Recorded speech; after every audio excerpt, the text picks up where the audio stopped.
дар донишкадаи кӯҳи металлургии тоҷикистон 92 нафар донишҷӯёни хориҷӣ таҳсил мекунанд. То имрӯз ҳолатҳои интиқоли донишҷӯён ба дигар донишгоҳ ба қайд гирифта нашудааст. Як нафар донишҷӯ аз кишвари Афғонистон буда дар шӯъбаи рӯзона таҳсил мекунад. Боқӣ монда асосан аз ҷумҳурии Ӯзбекистон мебошанд, ки ба шӯъбаи ғоибона қабул шудаанд. Ин иттилоъ дар нишасти матбуотии ректори донишкадаи кӯҳи металлургии тоҷикистон ба сами намояндагони васоити ахбори омма расонида шуд.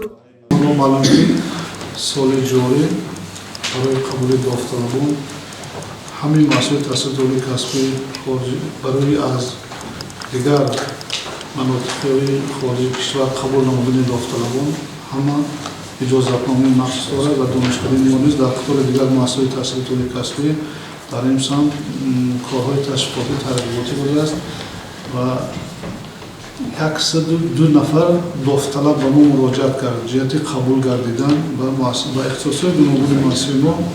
албатта аз рӯи мебинем агар 88 нафар имсол аз ҷумҳурии ҳамсояи бародари мамнун назир яъне ҷумҳурии Ӯзбекистон мо дофталабонро қабул кардем ва айни ҳол 1 нафар донишҷӯ мо аз ҷумҳурии Афғонистон аст.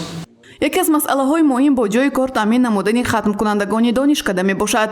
дар 3 факултаи донишкада аз рӯи 17 ихтисос ҳамагӣ 3230 нафар донишҷӯён, магистрантон ва аспирантон таҳсил менамоянд. аз ин шумора танҳо 195 нафарро духтарон ташкил медиҳанд. Мухтор Фозилзода зикр кард, ки 194 нафар хатмкардагони буҷетӣ аз рӯи ихтисос бо ҷойи кор таъмин шуданд. умуман дар шӯъбаи рӯзона 451 нафар аз ҳисоби буҷети давлатӣ ва 1471 нафарашон дар асоси шартнома таҳсил мекунанд. ва имрӯз ширкатҳои хусусӣ ё ширкатҳое ки муштараке ки дар тоҷикистон имрӯз амал мекунанд, аз ҷумла масалан ширкатҳои хитоӣ, ширкати амрикоӣ, канадагӣ ва дигар ки бевосита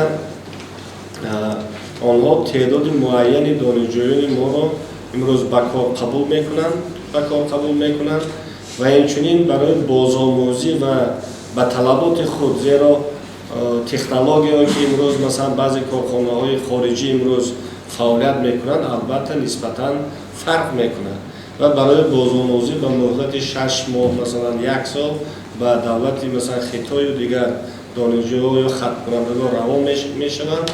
гуфта мешавад, ки шумораи довталабон ба ихтисосҳои донишкада сол то сол зиёд мешавад. инчунин дар назди донишкадаи кӯҳи металлургии донишкадаи Конфутсий амал мекунад. пандшавии бемории коронавирус имрӯз ба фаъолияти онҳо таъсири манфӣ нарасондааст. шунавандагон дар машғулиятҳо иштирок карда истодаанд. ҳамчун рамзи тасаллият ба ҷумҳурии халқии Чин аз ҷониби донишкада ниқобҳои муҳофизатӣ ирсол шудааст.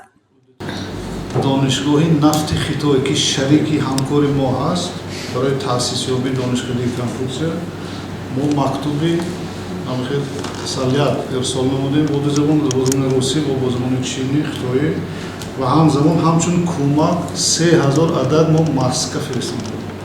дар поёни нишасти матбуотӣ аз ҷониби донишкадаи мазкур барои ҳамкории судманд дар инъикоси масъалаҳои муҳим ба намояндагони васоити ахбори омма сипоснома супорида шуд. гузориши Гулҳаё Камолзода ва Наим Аёбов барои барномаи иттилоотии хабар.